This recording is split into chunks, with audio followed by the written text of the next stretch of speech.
Vanakkam, friends. This is ARRM Arun. I'm president of the Southern India Chamber of Commerce and Industry, SICCI. On behalf of SICCI, we take great pleasure in extending our warm welcome to our esteemed guest for today, Mr. M.R. Rangaswami. We would also like to take this opportunity to welcome each one of you for today's interesting program. Before I start, I would like to extend a very good morning to each one of you joining us from India, and would like to extend our good evening to each one of you joining us from the US. SICCI, as most of you would be aware, has completed 111 years of service to industry, government, and society. During these years, we have conducted several programs that have been of interest to each one of our stakeholders. We have had several eminent guests come in and join us for each one of these programs, but we felt that each of our guests address us for perhaps about 20 to 25 minutes of their time and restrict their addresses to just the area of expertise. We, however, felt that our guests have much more to offer than just the area of expertise. We felt it will be good to have our guests join us for an extended duration of time so that they are able to share with us their all-round path to success, their inputs for the next generation, their inputs for society, and importantly, their inputs for inclusive growth. It is with that in mind that SICCI started the SICCI 360 series. This is a monthly series for those of you who are not aware. We have since completed 19 excellent sessions ever since we started in October of 2020. Today is our 20th session, and we are extremely glad to have a person as successful as Mr. M.R. Rangaswamy, as well as colorful in each one of the sectors that he has gotten into as well, joining us this morning in India and this evening in the US. SICCI 360 is certainly a new foray for us, and we have been building on the experience of our seminars. Bhavani, can we have the slide, please? Before I go through the slide that you see in front of you, I'd like to draw your attention to the names of two of our executives listed in the bottom of this slide. Request you to please make a note of it, and if any of you have any trouble reconnecting during the course of today's call, please feel free to give our executives a call and they'll be glad to assist you.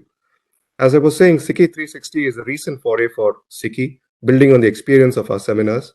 We wanted to give it a name that depicts a multidimensional perspective that each one of our guests bring to the table, and that's how we came up with the branding of SICCI 360. We orient this as a lively discussion with each of our eminent guests.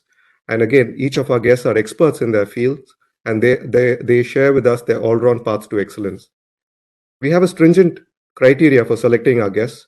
We typically look for guests with over 4 decades of experience, not just in their respective industry, but also in terms of their contribution to society.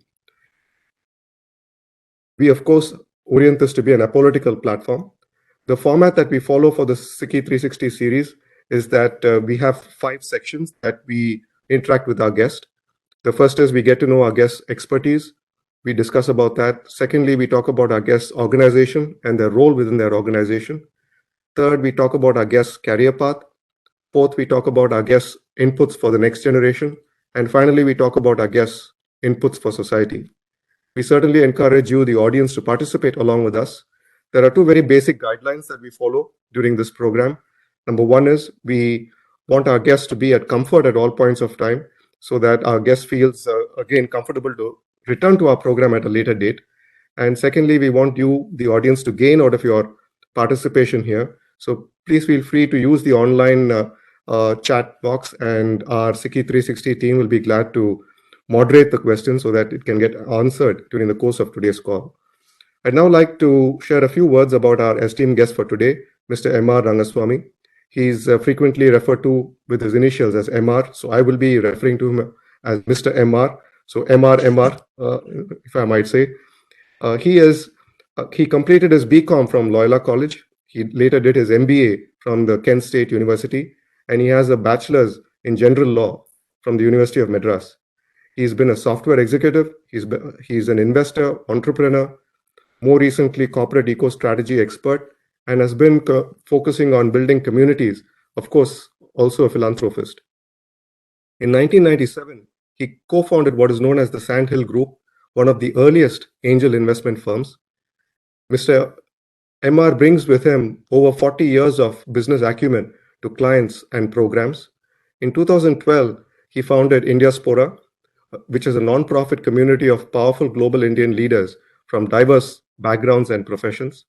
In 2007, he founded the Corporate Eco Forum, CEF, which is an invitation-only membership organization consisting of over 500 global companies that demonstrates serious commitment to the environment as a business strategy.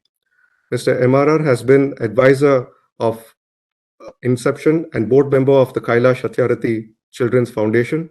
He's received numerous awards, of course, including the US-China Educational Trust inaugural of the Asians in America Award in 2016. Also, he's received the Association to Advance Collegiate Schools of Business of Influential Leaders Award in 2015 and the US CET Lifetime Achievement Award. He's been included in the top 25 most influential technology executives of 1997. In 2001 and in 2003, he was listed on the Forbes Midas 100 list of most successful investors. He has been profiled in two books. One is Those Immigrants by Scott Haas and The $8 Man by Brenda Christensen. Finally, he's also written a chapter on Silicon Valley in the recent best-selling book titled Kamala Harris and the Rise of the Indian Americans. We will, of course, be talking about that in the course of today's call. With those few words, I would again like to take this opportunity to welcome our esteemed guest, Mr. MR, to the program today. Mr. MR, vanakkam. Eppadi irkeenga? Vanakkam, sir. You may please call me Arun. I think I'm too junior to you for you to call me sir. I'll call you doctor. I'm not a doctor either by profession or education, but you can just refer to me by my name. Please feel free. So let's get started. You arrived in America as a student with $8 in your pocket. And today you are certainly one of the most successful entrepreneurs in the US, perhaps globally also. Can you share with us your road to success? Yeah, thank you, Arun. In those days, if you remember, in India, there was not much foreign exchange. So when we left the country, I left in 1976, we got $8. That's what we got. That's why we're known as the $8 men in those days. So it was the same for everyone. The good news was everybody got $8. So we all had to make do initially with taking that risk of coming to the US and landing at JFK Airport and hoping one of your friends recognized you and picked you up. If not, there's nothing much, as you know, you can do with $8. So that gave us that courage initially when we came to the US, that if we can come with no money and survive in this country, then we can make it. Andamari courage you get when you come to this country, and this country has that positive spirit of you can accomplish your goals, you can achieve your dreams, but most important one that the US has that I want to point out up front itself is that they allow you to fail. So that's one quality in the US. You can fail many times, but they still encourage you. You can still be successful. And there's so many stories amongst everyone in this world where we failed a lot. But, giving you the courage to succeed is one of the most important traits of America. So all of us came here with that same feeling that we can try and succeed. And so that is what the spirit of America brings, along with the warm hospitality. America is the country which welcomes the most immigrants. Don't listen to the media stopping people and all that. Ultimately, America is a land of immigrants and welcomes immigrants, and most people are welcome in this country. So that's the kind of spirit and the opportunity the country gives you. And so if you work hard, there is a chance that you can succeed. So I give that credit to the country and not to myself. Glad you touched upon failures, and I hope that we'll be able to address it in the course of today's conversation a little later. But before that, you have been in the software industry for a very long period of time, and you've certainly seen the growth of the industry, how it has transformed us and our lifestyles. Today, anything and everything is available on a smartphone. There's an app for it. Of course, the hardware industry has also grown.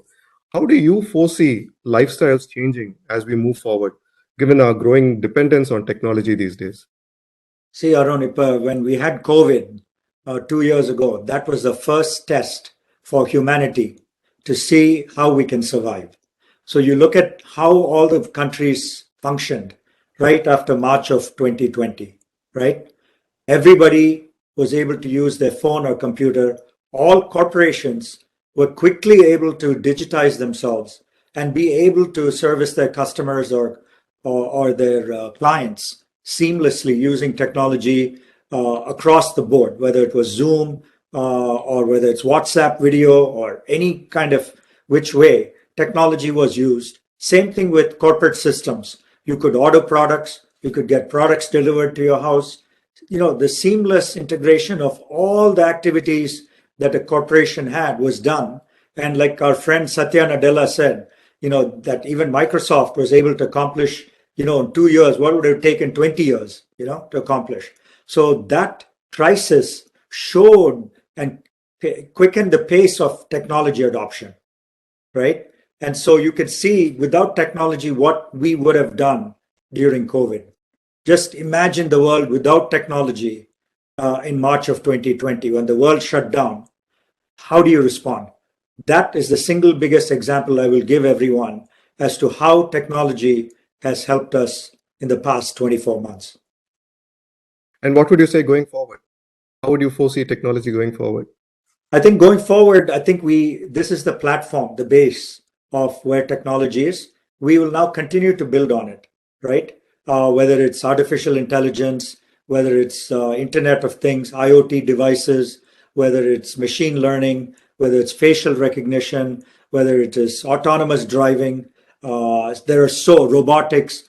Every one of these new technologies, the baseline starts with what we have today, right? So when you look at the future, it's quite easy to imagine now that we've overcome COVID, that in 5 years, there could be autonomous cars driving, even in India, in spite of traffic and different modes of transportation. You can imagine the Internet of Things controlling cities and cities becoming smart cities. You can imagine robots doing so much of the mundane work that people are doing today. So in every one of these fields I've talked about, you can see within 5 years dramatic improvements where we will be dealing with more and more technology solutions, and it would mostly be for the betterment of mankind. You started the Sandal Group over 25 years ago, and during this 2.5 decades or slightly more, you've invested in more than 150 companies as an angel investor. That's a pretty sizable investment to have been able to accomplish. What are your suggestions for strengthening the network between innovators, entrepreneurs, and investors, both from Tamil Nadu and abroad? Also, as an investor, what are the qualifications do you look for before deciding to invest? Yeah, so the one thing is I tell all my friends is as an entrepreneur or as an investor, please give back to people who are just getting started. So one of the things I do myself, even to date, for the past 25 years, I have talked to at least 2 entrepreneurs every single week. Whether in the old days it was breakfast, lunch, dinner, coffee, today it's mostly by Zoom. But every week I talk to at least 2 entrepreneurs and give them advice, connect them to people. Sometimes I invest. As you can see, if you multiply 25 years times 2 a week, that's over 3,000 people I've talked to one-on-one. These are one-on-one conversations. I've invested in 150 of them. So my batting average is very low in terms of making investments, but I do talk to them. I give them feedback. I connect them to other investors. So I urge all of you watching this event also to do the same, because people on this event are by self-selection qualified, eminent people in industry, in investment, and many other fields. So one thing you can do, which is really give a little bit of time to help people and help young entrepreneurs. The second part of your question was, who do I look for? I look for people really who I have chemistry with. That is a key criteria for me. Do I like them? Do they like me? Is an important criteria. Second thing I would say is, do they listen? Because most entrepreneurs that come are so eager, so enthusiastic, they're busy telling their story, they're not listening. So I look for that quality of listening. And if they say they're going to make a commitment, that they actually deliver on the commitment. So really, it comes down to chemistry. It comes down to whether they're listeners, good listeners, and whether they follow through on their commitments. The business plan itself is secondary to me because I think the team and the founder and the entrepreneur is the single most important thing in a company's success. I must confess that I've been struggling with this particular question for maybe over 2 decades and still not been able to find the answer. India has been doing extremely well in services, and we have giants in this sector, in technology services in particular. But we've just not been able to create another Microsoft or another Google or a Facebook or any such tech giant. We have all the basic building blocks for this, but we've just not been able to do it. What do you think about it? Yeah, I think India has a lot of potential to do this, and I've been myself coming for the past 12 years to run a program called NASSCOM Product Conclave, where I host the main stage and bring a delegation from the US every year. And having done this for 10 years, we've seen the buildup of entrepreneurship. You know, when we first started this conference, there were maybe 200 people. The last time we had a physical event in 2019, there was 2,500 entrepreneurs. So you can see the growth and interest in entrepreneurship. Now, the big $64 million question is, what is going to happen? Are they going to be exits? Are they going to be big companies? Now, exits, we've started having some exits, although now with the stock market being correcting and all that stuff, there will be some delays and more exits coming downstream. But on the other hand, the big question still that is unanswered is, will there be a Microsoft, Google, Apple kind of company out of India? My take on it is that there will be a company, but it will look very different. It will be a company that is able to scale. So it'll be a company that serves millions of people, if not billions of people. It'll be a company that does it at very, very, very low price points. So it will not be an Apple selling $1,000 phone. That's not going to be something coming out of India, but it'll be a company that services millions of, or if not billions of people at very low price points, say 1 paisa per whatever thing they do, that kind of a company. And so I think it's going to be scale, cost, and volume, and it'll be a different kind of company. I don't know what the company is, but I don't think it's going to look like Microsoft or Google. I'm also struggling to comprehend another important point, which is a quote of yours. And in this quote, you have said, it goes, quote, when history is being made, you don't know what is going on. It's like you're in history. When you're in history, you don't know, you can't see it, unquote. It's certainly confusing, and my head is still spinning even after reading this 4 or 5 times. Can you add meaning to this? Yes, no problem. So what I meant to say there was what is happening in India, because I called the 2020, 10 years, the next 10 years, the golden decade of India. And so when you're inside the golden decade, what I was trying to say was that you don't realize that you are in this phenomenon. So you're working hard, your companies are getting funded, things are going on, but you don't know what history you're creating. So this is something we'll look back in 10 years and go, my God, this is the decade that India really made its mark on the global stage. And that's what I meant to say is today, you and I are sitting here, we don't know what is going to happen, but I'm projecting out in my own mind the fact that Reliance Jio was able to get $20 billion from people like Facebook. Google made a $10 billion commitment to invest in India. Actually, companies were able to go public. This is the start of that. So when you're doing this, you don't realize what the end point is. So that's what I meant by saying when you're in history today, you don't know you're witnessing it. In 10 years, say in 2030, you look back and go, oh my God, I was there. Certainly. Steve Jobs has said this in the context of connecting the dots. And perhaps you've referred to it in a different manner, where each one of us perhaps are definitely part of history in the making, and we don't realize it until several years down the road. Mr. MR, we are sharing a few photographs of yours during the course of our conversation. If there are any particular aspects of the photograph that you would like to share, to speak about, please feel free to do that. That now takes us into the second section, which is the organization and role that you play. As a techpreneur, What do you think are the three tech trends that will disrupt businesses over the next 12 months? And how do you think businesses should prepare for such disruptions? You have also spoken about artificial intelligence and machine learning. We've been hearing about it a lot. Can deep tech deliver on its promises? And how can AI development be ensured to be ethical rather than going off track? Multiple questions I rolled think, into one. yeah, absolutely. So I think, Arun, one thing I want to say is there will be things that disrupt companies. One of the ones I can easily think of is fintech. And so this is an area where India has made great strides with identity and so many bank accounts, electronic bank accounts, digital wallets, and so forth. So it's very easy to think of, like, my kids in the US have never walked into a bank. They're in their 20s. And they use what is in this country referred to as a neobank or a new bank. And so these banks have no physical offices.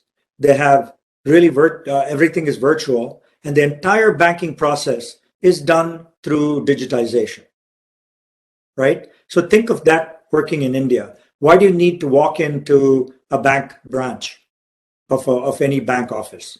Can the entire process be done using your phone? It's possible today. My kids have never walked into a bank.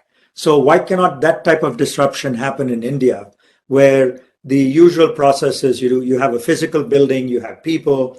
So that is one quick example I can give you of disruption happening. The other thing is a lot of this disruption is going to be, for example, in the area of what's called RPA, robotic process automation, where there are many clerks and people in companies today that are filling out forms. They're doing very mundane work of doing those kinds of checks and balances in a company, filling out forms, looking at reports. Those kinds of activities can all be automated using robotic process automation. And these are coming at a fast pace. And in fact, McKinsey has basically estimated like 1/3 to 50% of these kinds of jobs could be eliminated in the next several years. So these are just two examples of how companies can be disrupted and how corporations can be automated and people can have digital services. Fintech is definitely one very good area. I'm glad you spoke about that. In fact, India, there is so much of room to be able to grow within that arena. There is also what will happen is that as fintech grows, there is always the concern within the unions as to how people and employment will come about, which is a balancing factor that we need to play. But definitely, I think whether it's Bombay or even Tamil Nadu today, we are taking steps to create this fintech city. There is a lot that we can learn from the US and even Singapore for that matter. Mr. Ahmad, this now takes us into into an audience question. I would like to request the chair of our Entrepreneurship, Innovation and Startups Committee, Mr. Gopi Koteshwaran, to please go ahead with the next question. Mr. Gopi, please go ahead. Sure. Thanks, Arun. Thanks, Hemar, for this conversation. It's great to hear what you've done, and it's also great to see that you're describing this as a golden decade for India. SICCI is propelling startups and incubators in from tier 2, tier 3 cities. So we are focusing on cities like Madurai, Trichy, Tirunelveli, etc. And the idea is that we want to increase innovation to enable inclusive growth. That's the thinking behind it. What I would like to ask you is, what is your definition of innovation? Right, I have 3 questions for you, so I'll just lay it out for you one at a time. What is your definition of innovation? How have you harnessed innovation in your portfolio of companies? And the third question is more general. What should government do to enable/drive innovation in an ecosystem like India? So those are the 3 questions for you. Thanks. Thank you, Gopi. So what is innovation? I think my simple definition of innovation is doing an activity faster, cheaper, or better. That's it. It's a simple thing, right? So for example, a fintech example is when I give one of my kids gets a check, the old-fashioned check. They don't go to a bank. They simply scan it and deposit it on their phone. That is what I call innovation. Something simple, quick, and friction-free, right? Got it. So how do we kind of encourage innovation? That's a real hard thing to kind of explore, because this is something that has to get into an entrepreneur's mindset, right? An entrepreneur is always looking for a problem to solve. So the question is, what kind of problem do you take on, and how do you solve it, right? And I think one of the wonderful things of India is what people in India, famously call jugad, where there, shortcuts and things that you do, So I think we have a fertile mind in India, and I'm sure that can be put to good use. The question is, how do you take something like that and actually create it into something sustainable, right? Because innovation has to be sustainable for it to take shape. So the question is, how do you take that kind of innovation and put it into either an existing company or you do a startup, right? That is Yep. always the toughest challenge. And sometimes when you go through that, the innovation can be a feature or function in some other company's product set. So it has to be thought through that it's more than just a feature or function, right? If it's just a company I created just to scan a check and send it to a bank, you might say the bank can do it themselves, right? So what is it that you're adding in terms of value that builds a barrier to other companies? So these are all the kind of thinking that needs to go in when innovation happens. And I think this is where an incubator and accelerator can play a role, because they take these young, fresh, emerging companies and question them and mentor them into creating products that actually add value, and they're not just a feature or function. Excellent. Thank you. The last question I had for you was more government's role. Is that what could the government do and so on? But thank you for the wonderful answer on the first two parts that I asked you. Yeah, on the government, again, one of the things that I've taken on as a role in the industries minister has put me on the investment advisory board.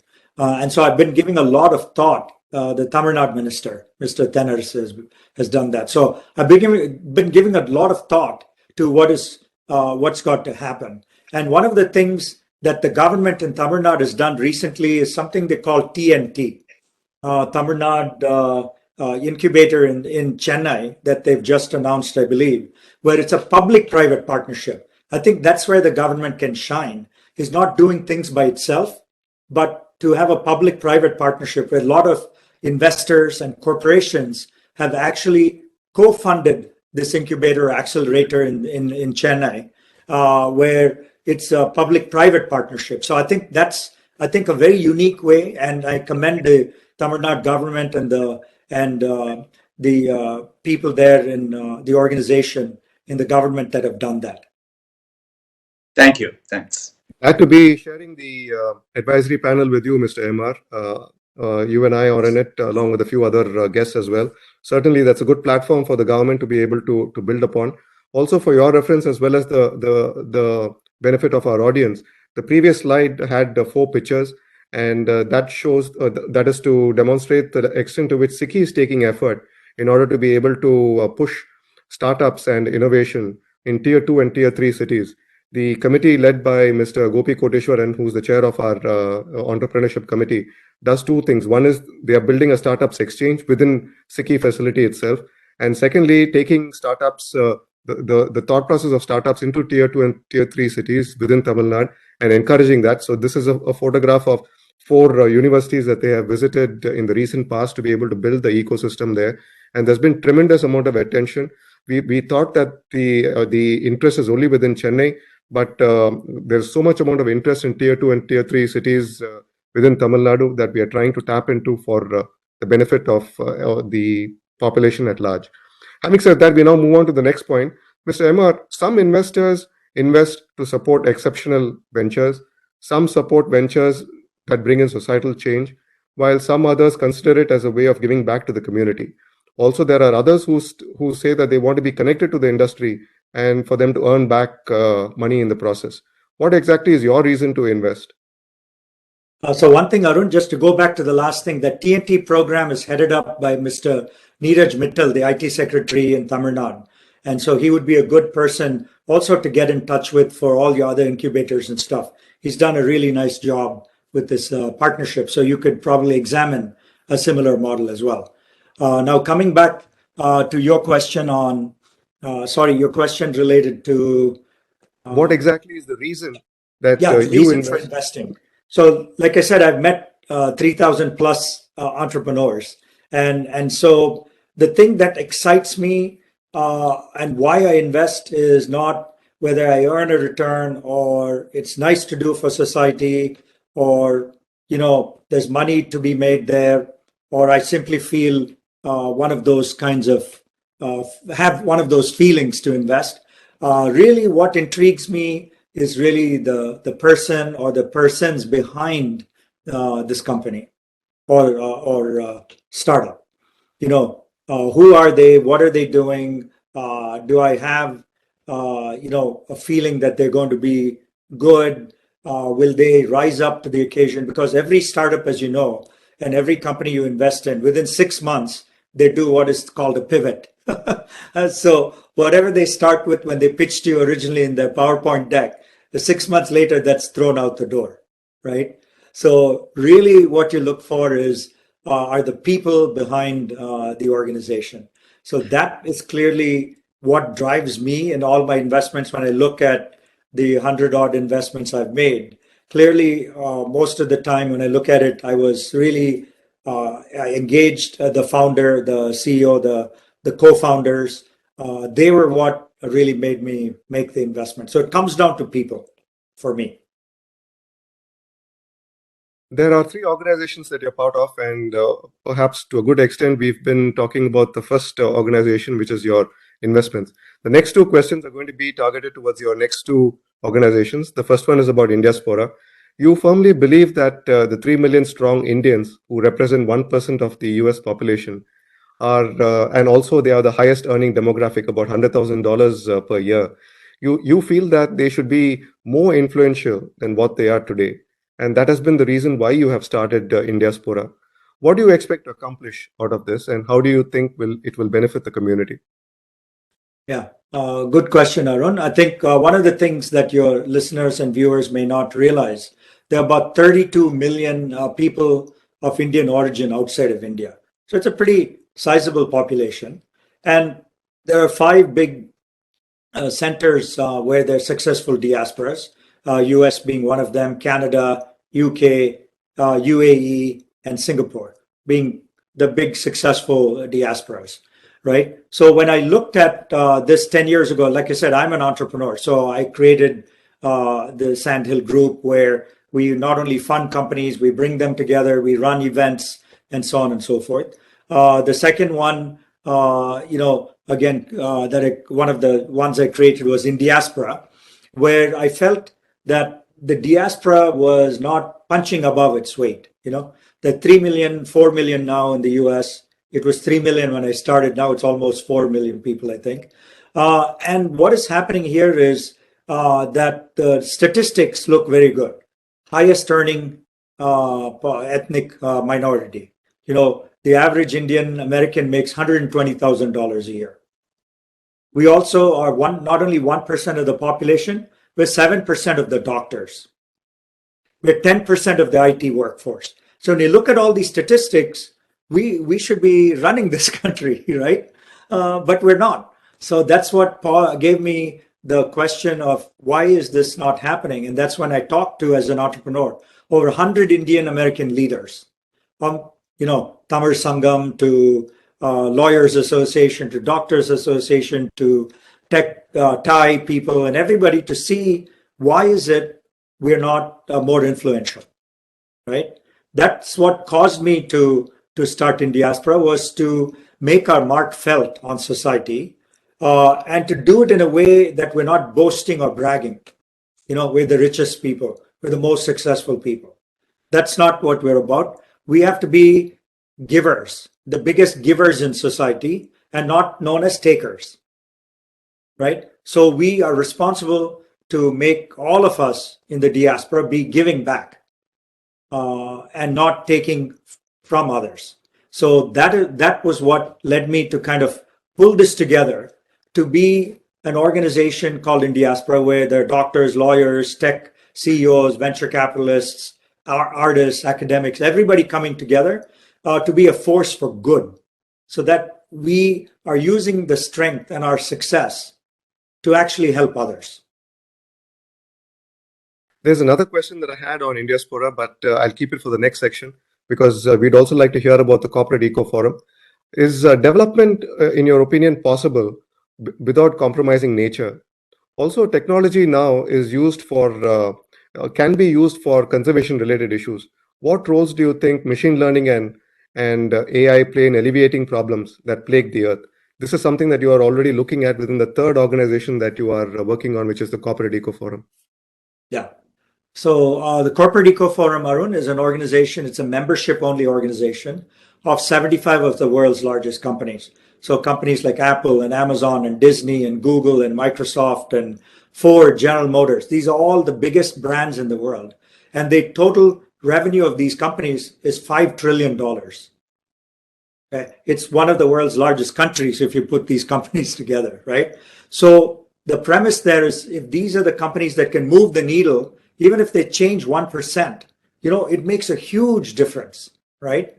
And so when you look at these companies and look at the demand signals they're giving to the marketplace, it's very solid, right? So if you think of renewable energy, if all these companies that give a signal that they're all going to start using renewable energy, then all the utilities, everyone downstream is going to start producing renewable energy, right? Because they can see this huge $5 trillion economy demanding renewable energy.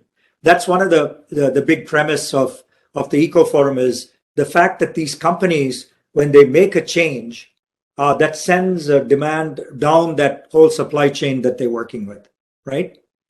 And so I believe that this movement has started. I believe that not only these companies, but humanity as a whole can solve the climate crisis. We are by no means even close to solving it. But I think the fact that everybody's paying attention, everybody wants to cut greenhouse gases, everybody's buying more renewable energy, I think it'll, like Bill Gates once said, he says, technology when it first comes out is highly overestimated. And later in its life cycle is highly underestimated, right? Like cell phones. When cell phones first came out, we thought there'd be millions and millions sold. There were only thousands of them sold. Then when the projections went and said millions, we're selling billions, right? So you can see that renewable energy is going to be that type of technology where initially there was a lot of promise, but I think we'll underestimate what they're going to make an impact in the future. To what extent do you think AI and ML can play a role here? Yeah, I think AI and ML can play a strategic role in one, first of all, with the use of IoT and sensors. There are now systems being put in place to be able to do real-time monitoring of all greenhouse gas emissions. So there's a project where they've identified, I think, the top 5,000 emitters of greenhouse gases, let's say refineries and power plants and the like. And we can now real-time monitor these facilities for how much they're emitting. Just think of just the visibility of that, what it can do to reduce greenhouse gases, right? And AI and ML can really be taking a lot of this data, analyzing it, and coming up with recommendations. Okay. One of the things I'll give you that makes me optimistic, a week ago in California, and this might seem like a trivial thing, a week ago in California, we had on a Saturday, we had a point in time where 100% of all the energy produced and used in the state of California came from renewable energy. It lasted, however, only for 2 minutes, but it gave me hope. If we could do it for 2 minutes in the biggest state in the United States, that the whole state ran on renewable energy. Costa Rica does that now on a regular basis. The whole country of Costa Rica runs on renewable energy, which includes hydro, by the way. But if you can come to that point in time, that gives me hope that maybe, India in 10, 20 years, one day suddenly runs entirely on renewable energy. I think Just think of that. Especially with the amount of sun that we get. So solar is certainly a way forward.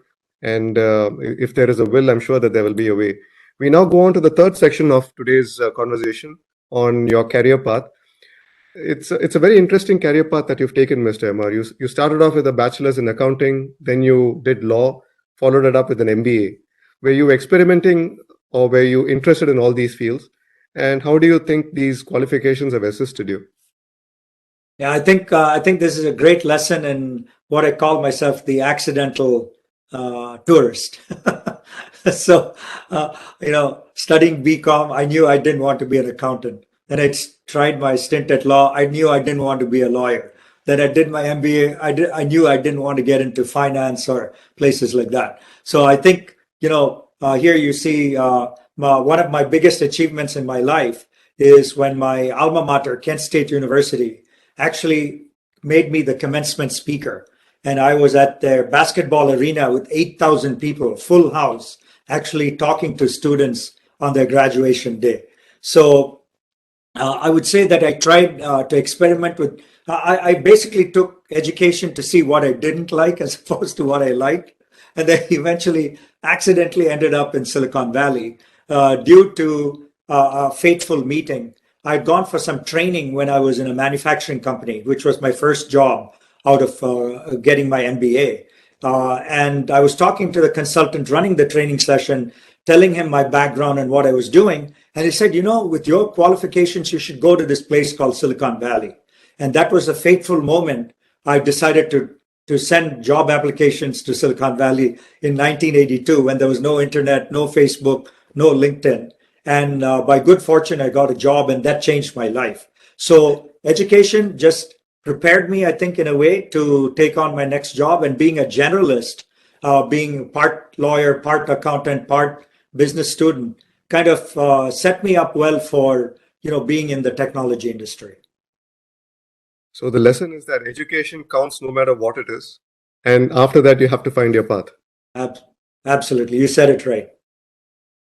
You spoke about failures during the beginning of this conversation, and we have an interesting question from another student today, Miss Nitya Samavedam. She is doing a second year computer science in SVC Chennai. Nitya, if you're online, please go ahead, and if you can also turn on your video. Sure, sir.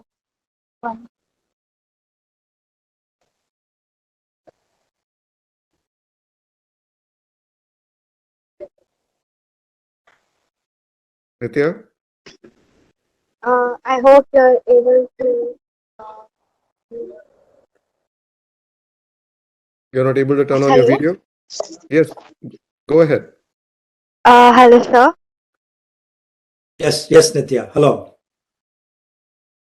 Yes, we saw you just now, and now Hello, you're gone. sir. So, hello, sir. It's amazing to hear your journey. Yeah, and I have a question for you regarding your ventures. Have you failed in your ventures, and how did you get over it, and what were your takeaways from them, sir? Thank you, Nitya. Very good question. In fact, I have to say the first job I got in Silicon Valley was a failure. So I didn't know what a startup was. A startup gave me a job, and the company seemed to be doing well. The first year, I think the sales was like $1 million. Second year, it grew, I think, to like $4 million. I was very excited, right? I'd never seen anything. Third year, it went to $8 million. And then in the fourth year, it went to what is called Chapter 11, which is bankruptcy. So the company went broke. So that was the first time I realized that in Silicon Valley, not everything works, right? And so what happened as a result of that failure, I made friends, and one of them said, I'll give you a job as a management consultant, and I went to do something else, right? So I didn't really take that badly in the sense that, I didn't even know that startups fail, right? So my first failure was really experiencing it myself, not knowing what was going to happen, right? Then later on, I had the urge to go back to a startup because I wanted to succeed. Because then I went to a bigger company called Oracle, and that was not a startup at that time, and I did well, but I had the feeling I'd not accomplished as much as I could. So then there was another startup I went to after Oracle. I left this big company for very little money and a lot of stock options, and went to my second startup. And that startup again also did well in the first year, doubled in the second year, tripled in the third year. And that also went chapter 11. So I had two of these. But, like I said early when I started my presentation, in the United States, failure is not a stigma. In India, I still find in a lot of places, they'll say, oh, my son went to the startup, it failed. Or, oh, my daughter is doing this and it didn't go well. And it's almost like a stigma that you did something wrong. In the US, they actually encourage it, and they actually like that you failed. And in fact, the US, they went as far as having a conference called FailCon. There's actually a conference where you only came and talked about your failures, and it was sold out conference. So that's how we celebrate failure, And so second time also I failed. The third time, I guess is a charm, as they say. Third time I went to a startup where we actually went public, which is like winning the World Cup, right? It doesn't happen often, but once in a while when it happens, it's a big thing. So for me, it happened in the third attempt. But a lot of people, it has happened in the fourth, fifth, maybe sometimes it never happens. But the beauty of the US is you keep trying, like try again. So all I can say is I've had two failures. I learned a lot of lessons, during the failure. You learn a lot more from failures, for sure, what not to do, because you try so many stupid things and they didn't work. When you're in a successful company, you can try stupid things, but as a company, you're so successful, it still keeps growing, So I did learn a lot from my failures of how to focus better, how not to take on competition in a certain way, a lot of different lessons learned. But yes, I failed a couple of times. It was very bad financially for me and ego-wise as well, to say, oh, my company that I was part of actually went bankrupt. But that's kind of how it works in Silicon Valley. Perhaps the lesson here is never give up. If you firmly believe in something, then you just keep on at it, as long as it's a good thing. Yeah, and let me tell you the dark side of that as well, is some people later in life still keep trying when they have children and so forth. And I highly encourage them not to take their savings and their provident fund money and all that and put it into a startup. Some of the friends I know have actually done that, and their companies have gone broke. So I would say, do this, but do this with financial prudence. And don't be simply doing it because you blindly believe your idea is good. When you're later on in life, when you have kids to put through college and such, just be a little bit careful at that point. The next question, Mr. MR, is going to be bordering around both your investing skills as well as Indiaspora. And this is referring to India and China. Both have been referred together in several different forums, and perhaps there is cooperation as well to a good extent, as was coined some time ago. Both countries have more than 1 billion people each. And when we look at their income levels, 4 decades ago, perhaps both were in the same level. But today, China is way ahead, whether in terms of technology, in terms of advancement, in terms of income levels, and so on. On the other hand, when we look at several of the CEOs of US companies and global companies for that matter, whether it is Google or Microsoft or Adobe, FedEx, recently Twitter, even though it might be for a short time, we don't know. Most of these CEOs are Indians, and we do not find any Chinese at that level. Even when you look at several of the colleges, the schools here in the US, the top schools, whether it's Harvard Business School or Cornell, Chicago Business School, they are all run by Indians, or Indians play a very significant role there, and there are no Chinese. What do you think is the reason for such uneven distribution of Indian income and accomplishments? Yeah, I think it's something we have to examine. It's a deep issue. First of all, I think China is a communist country, and India is a democracy. Democracies are all messy. I've not met a democracy that worked perfectly. So I think that's one thing we all, I think, as Indians and Americans love, is that we're in a free country and we can choose our leaders. So with that comes, bringing people along in a different way. We cannot just say, lay a highway from Chennai to Bangalore and let's do it in 2 years and we'll erase all the buildings and all the shops and homes along the way. We cannot do that, right? In China, you can do that. So I think there are many, many differences. But I think most people, if you asked in the US or in India, would prefer freedom and democracy over a dictatorship or communism, right? So I think we have to keep that in mind because that is the way we have chosen our path, right? And I think we have chosen correctly that it's the path to take. I think that cultural values, the mindset of all these people like a Satya Nadella or Raj Subramaniam recently who became FedEx CEO, we all come from that mindset of being in a democratic country, valuing education, and having the concept of seva or service. So we come with certain values that are built into our culture, which has stood us in good stead in the US by being good professional managers, growing in these companies, and becoming CEOs, right? So I think that goes back to the heritage, goes back to our roots, goes back to our education and values. So that's what I would say is the difference in terms of why 60 people, by the way, in Indiaspora, we have a list. If you type in lists.indiaspora.org, you'll find 60 CEOs in the Fortune 500 who are of Indian origin, which is like 12% of the Fortune 500, even though we are 1% of the economy here, right, of the population. So I think it's that which stands us in good stead. Now, in terms of the economy, I think you said we were both the same size 40 years ago. Now they are $12,000 GDP per capita, and we're only 2,000. I think now we're going to catch up in the next decade.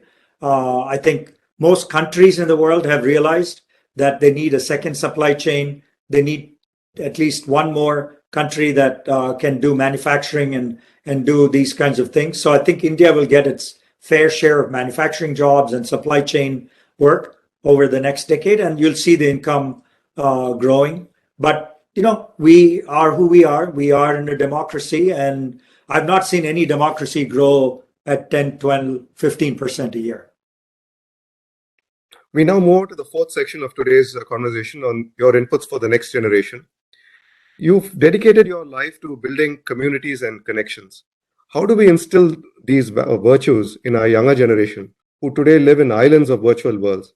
What is your advice for young entrepreneurs who are wanting to do business today?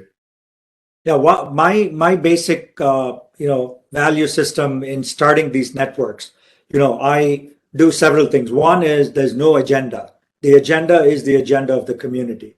So whether it's my CEO network of tech CEOs or the Corporate Eco Forum or Indiaspora, it's a collective of all the members, and that is the agenda. It's not my agenda, and I have no hidden agenda. That's one. And the second thing is you have to help everyone. That is key part of our agenda is anyone in our community or network, everybody else has to help them. There's not going to be any quid pro quo, like I'll help you, you have to give me money, or you have to give me a commission. None of that is in our mind. So I think you have to go into building a community with those qualities and quality of service as well, right? Serving, helping, no agenda, growing the community by helping everyone. That's how you become powerful. It's if you don't help anyone, everybody goes down, So those are the tenets and values that I've kind of put in place in every one of my networks, which is why I think they've become successful, is that reason. And so young people and the next gen, if they're living in virtual worlds, it's nice, but at some point in time, you're going to need a shoulder to cry on. You can't do that virtually. You're going to need some kind of help in many different ways. So I think, people need to now, especially after COVID, take the time, even as young people, go back to the coffee shops and go back to the movies and theaters and go back to cinema and go with your friends, be there, but go with this new spirit of, helping everyone, doing service, doing things for the greater good. Those are the qualities I think you need to take as we come out of COVID and physically get back together. In recent times, especially in India, there are two words that are being used quite a lot. One is unicorn and another is decacorn. For those who are not familiar with it, unicorns are companies with over $1 billion in market capitalization, and a decacorn is a company with over $10 billion in market capitalization. Today, Mr. MR, India is ranked fourth globally and it is said that we have 98 unicorns and 46 decacorns. It is also said that by 2025, we are going to be having more than 250 unicorns. This is by a report by Iron Pillar. I'm not too sure to what extent this might be accurate, but this is what is being spoken about. Do you really feel this kind of a growth is realistic and sustainable? And when we also look at it, the startup scenario in Tamil Nadu has not perhaps caught up with the rest of the country. Why do you think that is? Also, in continuation, technology and services is very, very easy. It's easy to be able to create that, and perhaps to a certain extent, that's why a lot of entrepreneurs are wanting to move in that direction. But what's very disappointing is that going the products route, or for that matter, even startups in manufacturing, is not getting the needed attention. Vis-a-vis, we definitely, as a country, need manufacturing to grow. What do you think we need to do to get this going within Tamil Nadu as well as India? That was like a big multi-part question, Arun. I'll try to answer that one by one. I decided to cut off my previous question so that I can accommodate this. No problem at all. So I think the first thing to keep in mind is I think the goal is not to create unicorns and decacorns. The goal is to really service customers and increase the value of companies. And so I think we were shooting for the wrong goals in that sense. That shouldn't have been the measurement to begin with. I think now we're up to 100. So India was celebrating, I think yesterday, the 100 unicorns, right? But I think that is going to be short-lived, because now with the market corrections and with the economic models of some of the unicorns, I think we're going to, next 12 to 24 months, see a lot of these unicorns slip out of being a unicorn. You'll see some of these unicorns being acquired for lower valuations. You'll see some of them merging because they're hemorrhaging and they're losing so much money. So I think the next 2 years, you're going to see the downside of aiming to be a unicorn or decacorn. Okay, so that is my humble opinion. I hope I'm wrong, but I think we aimed for the wrong target. Instead of saying, let's create lots of companies, let's create lots of products, I think we went for the valuation game. And I think that is not going to be a good outcome in the next 24 months. You'll see the negative results of that. I think the second question you had was around Tamil Nadu and what can be done to improve the system. And that's why you and I are on this, investment board and so forth. I think one thing that needs to be done is, I think Chennai has become a good hub for SaaS, software as a service. I think we need to amplify on that. We need to build on that. I think we have some big companies like Zoho and Freshworks and Unifor and ChargeBee. And there's quite a few of these companies in Chennai making a name for themselves and doing well. And I think, we need to really focus on SaaS as the way to go in Chennai. But also, let's not forget the tier 2 and tier 3 cities, Madurai and Coimbatore. And there's so many other places where we can really encourage entrepreneurship, encourage companies to set up shop and so forth. So I think these are all, another place to actually do good business would be in Hosur. Attract all the people who are living in Bangalore, who are tired of the traffic, high home prices and rentals, to move to Tamil Nadu with equally good weather and set up shop in the Hosur on the Tamil Nadu side of the border. So I think all these things are, plans in the works that we've all discussed with the Tamil Nadu government. And so we hope, in the next year or 2 years to come, that a lot of these see fruition in that regard, right? I think the third question was more around manufacturing. Like I said, most companies I talk to in the Fortune 500 are looking for what they call a China plus one strategy. This whole COVID situation has shown the whole world that supply chains cannot be beholden to one country or one location, right? So I think you're starting to see more and more countries looking at India and companies looking at India and Vietnam, and we'll get our fair share of those supply chains. And a lot of it is manufacturing. I know Tamil Nadu now has got the iPhone factory, and there's the new solar. First Solar is putting up a big solar manufacturing facility, and so on and so forth. So I think it's coming, but I think we need to be impatient and we need to really want more and to lobby for more and more changes to be made to accommodate manufacturing. Our next question is from the audience, Mr. Somasundram. He is chair of SICCI's Tamil Technology Development Committee. Mr. Somasundram, please go ahead. Morning. It's a pleasure interacting with you, Mr. Amar. So I have, my question is, so we live in this social media era, right? So everything is measured as whether it's Insta-worthy, a tweet can make or break things. So in this social media era, the current generation is hyper-connected. So we have this creator economy, right? So how do we use that to protect and promote our culture and language? Kind of creating socially relevant startups or culturally relevant startups, which can help promote our language and culture.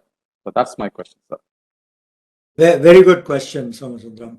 And I think the answer is simple. I think we need a class of entrepreneurs in Tamil Nadu to use the vernacular to the advantage, right? We have 75 million people who are, we are one of the best, highest GDP states, and so forth. So we have the money, we have the income, we also have the size.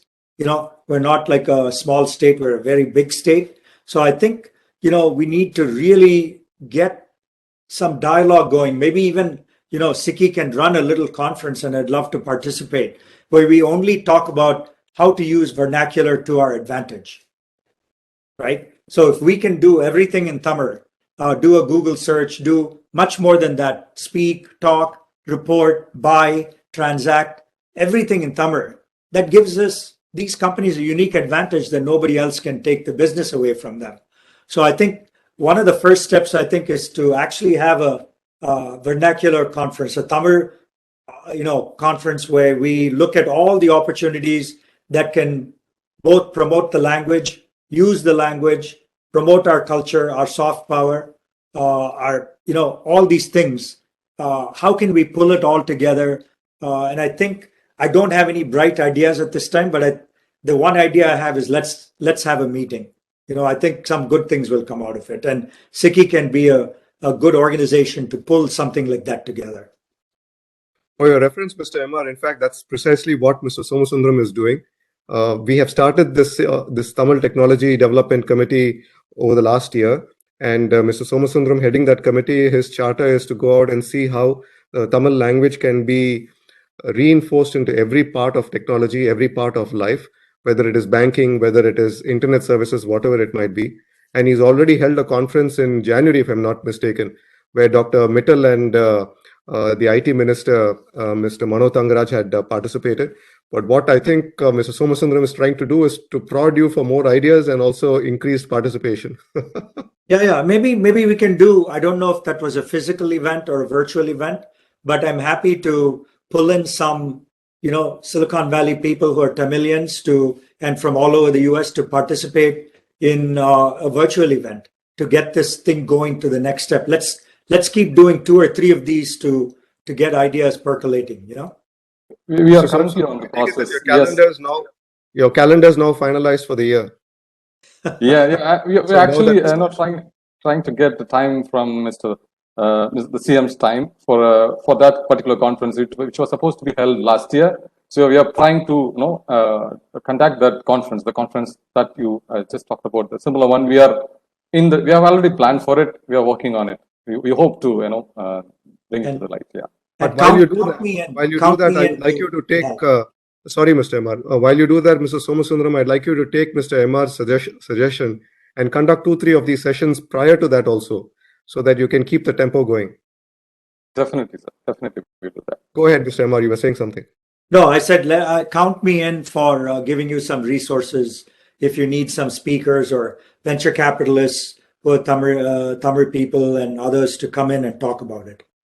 Thank you very much. Appreciate it. We now move on to the last section of today's conversation, Mr. MR. This is on your inputs for society.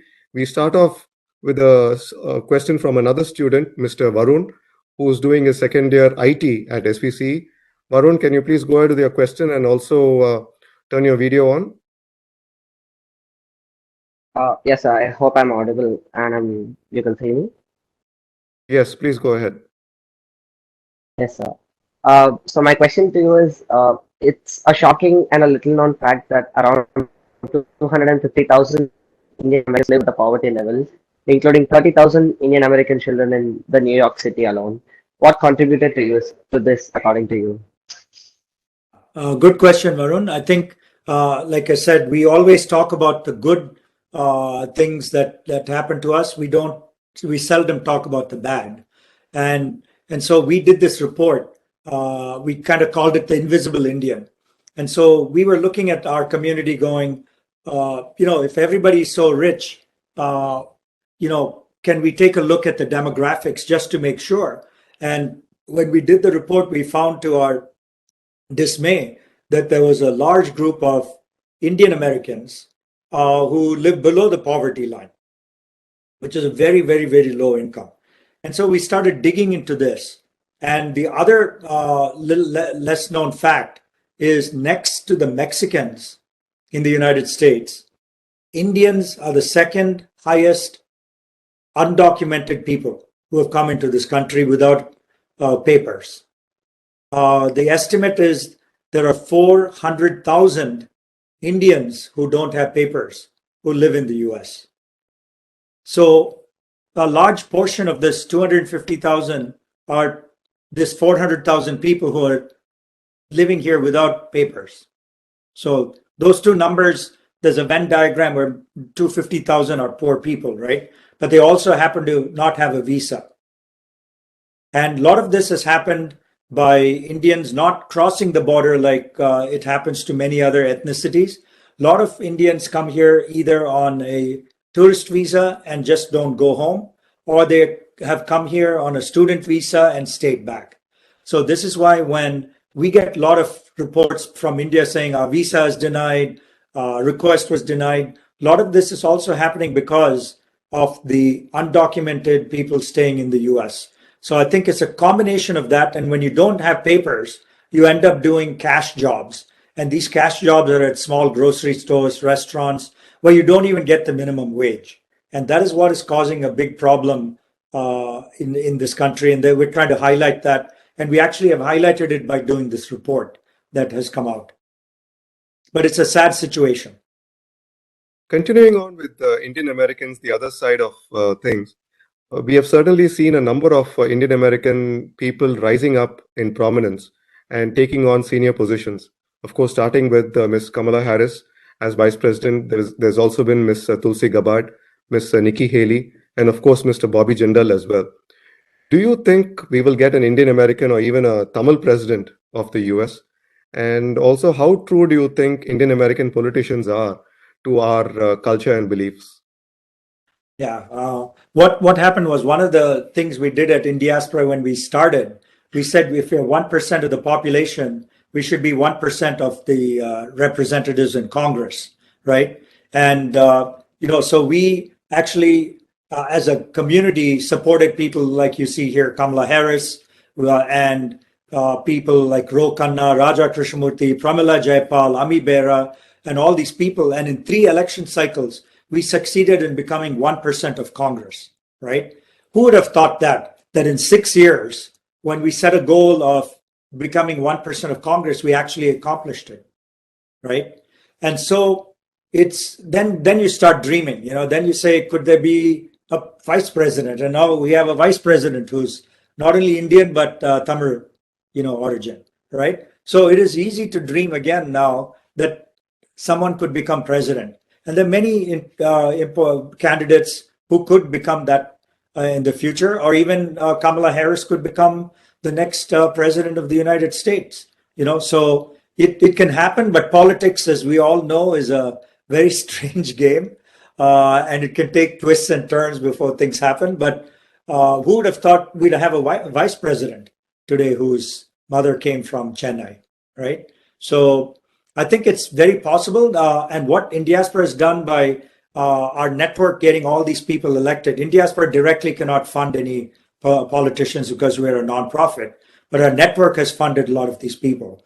But we think that has now become a catalyst where in the last elections, 300 Indian Americans ran for office. So now hundreds of Americans are running for mayor, city council, Congress, Senate, governor. So I think soon there'll be thousands of Indians running for office. So yes, one of these days, one of them could become, president.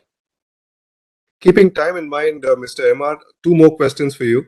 One is, India is aspiring to become a $5 trillion economy, and Tamil Nadu itself is aiming to become $1 trillion. Given the various uncertainties that we see, whether it's the Ukraine war, whether it's rising inflation, whether slower policy conversion on the ground within India, do you feel these targets are reasonable? I mean, we have to shoot high, right? We have to aim high. If we aim low, then we'll go even lower. So I think it's good to aim high, but we need to have good action plans to accomplish those numbers. I know Tamil Nadu is doing this. Prime Minister Modi is done. You see him in the picture. Is looking at that. So I think we have some really strong tailwinds. And one is we have a very young demographic workforce. So we have 500 million young people who have aspirations, who want to work hard, who can start companies, who can become consumers. So we have that on our side. And we also have technology enabling us. We'll have 1 billion cell phones. We have all this other technology. Everything in India is digitized. Your Aadhaar, your Jandan, your e-wallets, and so many things are education. Everything is now being digitized. So I think we are well set to accomplish this. I think what we need is some more government reform. Rules and regulations need to be reformed. And I know a lot of feedback has been given to the center and to the state itself on things to do. So I think it's going to take some of that. But I think also we have to look at public-private partnerships as well, which is an area I keep coming back to, because that's a model in the US has worked in many instances, is for companies and citizens to work along with government on specific things, like this incubator I mentioned in Chennai, doing those kind of things, maybe setting up a venture fund where government has put in money, private investors put in money. These are the kinds of things that can quicken the pace. So I think these numbers are very high targets. Will we accomplish them? We have to keep trying, and we have to have good plans. And also importantly, we should measure these things so that we can course correct, we can add to it if things are not going as well as planned. The last question for today. We, as a state in Tamil Nadu, definitely have to be able to reach out to the diaspora, and we've been doing a pretty decent job towards that. But while doing that, it's very important for us to understand what the diaspora's expectations are. What do you think they expect from Tamil Nadu? And on the other hand, what do you think the diaspora can contribute in terms of Tamil Nadu's growth? Yeah, I think this is already in effect. A lot of us come visit our homeland. There's such a strong bond with the culture, the music, the food. There's so many things that bring us back together. And you can see these are, people. A.R. Rahman is world renowned and an Oscar winner. Vijay Amritraj does us proud throughout the world. So there's so many things that we can do to really bring the global diaspora in India and Tamil Nadu together, right? And a lot of these companies of Tamil origin are investing. The chief minister is going to be visiting us in June, July, so these things are all taking shape. A.R. Rahman is coming on a concert tour this summer into the US. So lots of things are happening to get the Tamil diaspora and Tamil Nadu together. And I think it starts with the chief minister. It starts with ministers. It starts with musicians. It starts with, movies. It starts with food. And all these things can go bi-directional, right? And so I think now with COVID, hopefully behind us, these interactions will gain steam. And we hope to see a lot of people here on this in this call coming to visit us. A lot of us in the US plan to visit. In fact, I'll be there in August to celebrate India at 75, where we hope to see a lot of you. And Indiaspora turns 10. So a lot of events will also bring us together. But I think, like I said, this decade is going to be one where India is going to do well, the diaspora is going to do well, and together we'll be, making a big, big, big impact on humanity. That brings us to an end of the discussion section of our call today, Mr. MR. Thank you very much for your time. We have a second section, which is a surprise for you. It's called our rapid fire round. I've not shared the questions on the rapid fire round with you. And the idea here is that I'm going to be giving you 5 words. Don't worry. As I said, we want to make our guests comfortable at all points of time so that you come back at a later date. So we would like to hear from you. What is your immediate thought process when you hear the word that I tell you? Are we ready? Yeah, sure. So the first one is India. Proud. The second word is success. Equals giving. The third is future. Bright. The fourth is diaspora. Impactful. And the last is philanthropy. Sorry?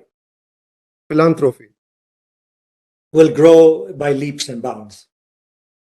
Thank you very, very much, Mr. MR. It's been a very nice, candid opinion on each one of these important points. It has been wonderful hearing from you. And before I let you go, I would like to take this opportunity to share with you a picture that we took not too long ago. And for the benefit of our audience, Mr. MR and myself met a few days ago, and Mr. MR took this selfie of both of us. He also captioned this picture as Sunglasses Kings, and that really was the cherry on top of the cake. So I wanted to be able to share this picture and the caption for the benefit of Mr. MR as well as our audience for sure. Mr. MR, thank you very much again for your patience and being with us today. Also, as part of the SICCI 360 series, we request our guests to kindly autograph their photograph. We will send this to you at the first available opportunity. May we request you to sign it and also date it with today's date. Of course, you are in the US time zone, which is May 9th, but we are based in Chennai in India, so we would like you to date it as May 10th because it's May 10th in India. We will send this to you as soon as possible. As a token of our appreciation of your joining us today, Mr. MR, this is a new concept that we've started within SICCI 360. I'm sure you are aware of the Kanchi Kamakoti Child's Trust Hospital in Nongambakam. This hospital has been doing yeoman's service to society, especially focusing on underprivileged children from underprivileged families. We have taken the liberty, Mr. MR, to contribute in your name to this hospital so that it can fund the medical expenses of an underprivileged child. This is a certificate that we've received from the hospital in this regard. We will also have this sent to you at the first available opportunity. Again, thank you very, very much, Mr. MR, for joining us today. It was wonderful having you with us, and certainly look forward to continuing our conversations as we move along. I would also like to take this opportunity, ladies and gentlemen, to thank the SICCI 360 committee. It is led by Mrs. Valli Arun. She is the chair of this committee. She is president of the Velengro Group and trustee of the Tamilisai Sangam.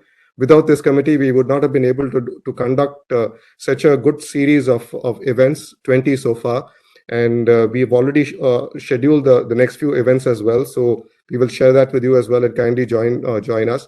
This committee is co-chaired by Professor T. Murugavel, who's head of the Department of Humanities and Social Sciences at SPCE Chennai.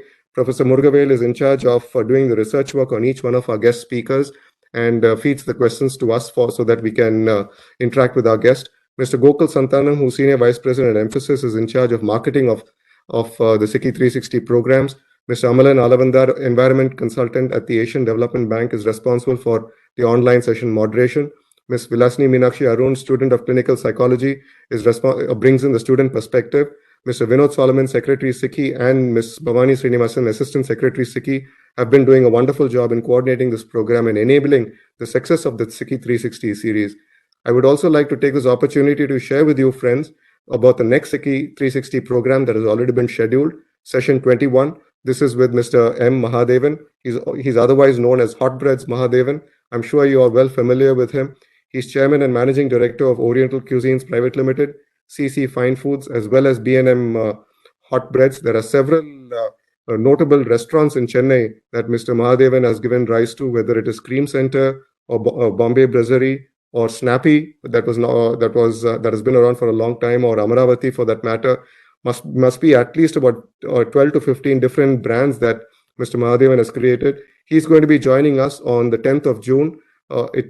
This is going to be online as well over our WebEx platform. It is scheduled for 10:30 a.m. IST. We kindly request you to mark your calendars and join us for this event as well. Mr. Mahadevan is also founder of the Battle of the Buffet Chennai mission, which is also contributing to social development. That brings us to an end of today's session, ladies and gentlemen. Thank you very, very much for joining us, and we certainly look forward to your ongoing participation with us. Would like to take this opportunity to wish each one of you safe times ahead and looking forward to the future. Thank you. Nandri, Thank you so much, Nandri, Arun. Thank you. Thank you, Mr.